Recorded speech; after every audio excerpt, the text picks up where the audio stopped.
We learned previously that when we're calculating equilibrium constants, that you're allowed to have certain equations have different state symbols. So we can not only put in concentration data, but we can also put in pressure data if we would have gases. Well, occasionally we will actually have a whole equation that deals with absolutely nothing but gases. So we'll have nothing other than pressure data to put into our calculation for the equilibrium constant. In those cases, we're not actually calculating what we would call a Kc, which is the equilibrium constant with respect to concentration. We'll be instead calculating something called Kp, or the equilibrium constant with respect to the pressures.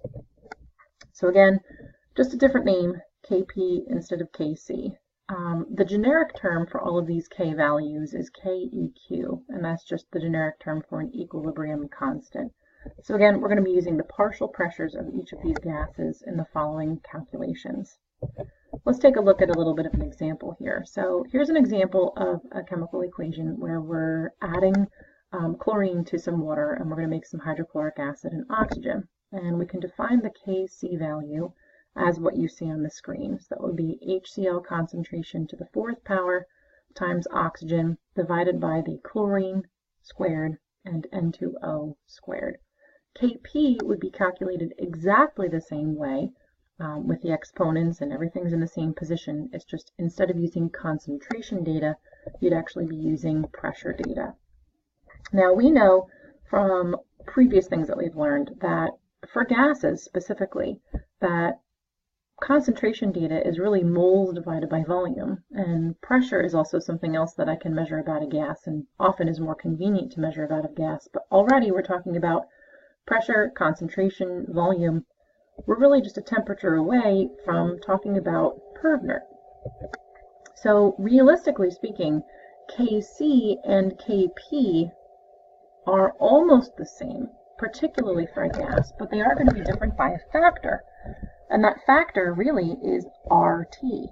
So if you take a look at the equation PV equals nRT, if I would like to pull concentration data out of that, I would need to take N divided by V, moles divided by volume. If I smush everything else to the other side, I would have P divided by RT. So if I would want to convert between pressures and molarity, again, I'm really different by that factor of RT. And we'll need to apply that if I would like to interconvert between Kc and Kp. I have a couple examples coming up here for you. Okay, so here's your scary problem. Using the same equation as we had before, we'll take a look at what Kc would be, and we know that pressure divided by RT equals concentration. So we'll take the pressures given of each gas and divide it by the factor of RT so that we can take a look at concentration data, but plug it into that same calculation. Because I'm changing every single one of them by that same factor, I'm actually going to pull those out and over to the side. So I'm left with nothing but pressures, which would be Kp, and it's multiplied by this weird factor. And if I kind of simplify it a little bit, I have 1 over RT to the 5th divided by 1 over RT to the 4th. I can further simplify that through a little algebra. That whole factor is going to turn into 1 over RT to the 1st. And if we would go back and take a look at the original equation, what you should notice is that I have 5 total moles of gas on the product side. That's the 4 moles of HCl plus the 1 mole of O2. And I have 4 total moles on the reactant side. That is from the 2 moles of Cl2 and the 2 moles of H2O. If I take the total moles of product gas subtracted by the total moles of reactant gas, that gets me to the factor of 1, which is where we're actually seeing this simplifying down to in this little scary math proof. Product divided by the reactant, 5 moles of gas divided by the 4 moles of gas.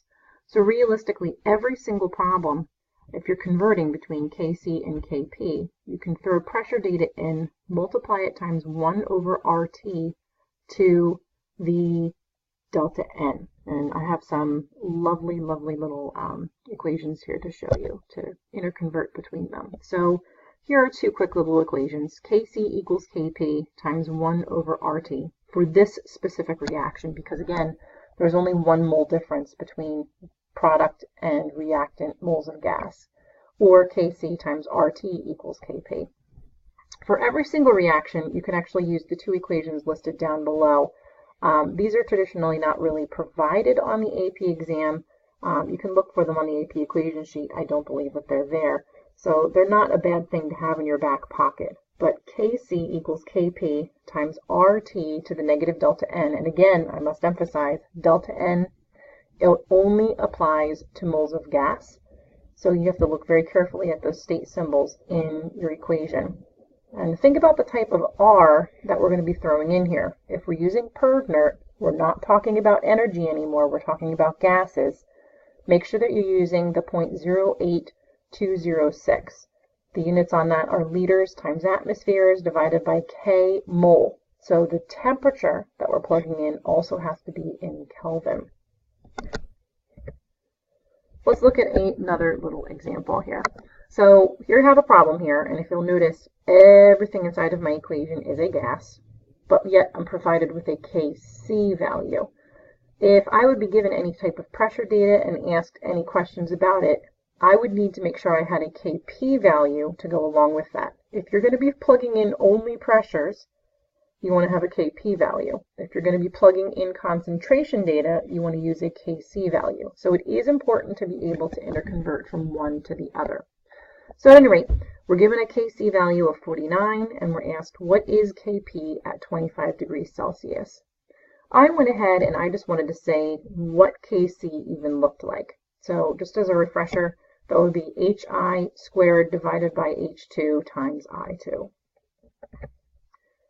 We're going to just pick one of the equations to use. It really doesn't matter. They're all essentially the same. Kc equals Kp times RT to the negative delta N, and then fill in with the information that you're given. So I'm going to fill in my 49 for my Kc value. My Kp is going to end up being my variable. R was 0.08206. My temperature, since we're at 25 degrees Celsius, is 298 Kelvin. And then I start to calculate my delta N. And notice that is negative delta N. It is still going to be calculated by using product gas minus reactant gas. So I have 2 moles of product gas minus 2 total moles of reactant gas. That's 1 mole of H2 plus 1 mole of I2.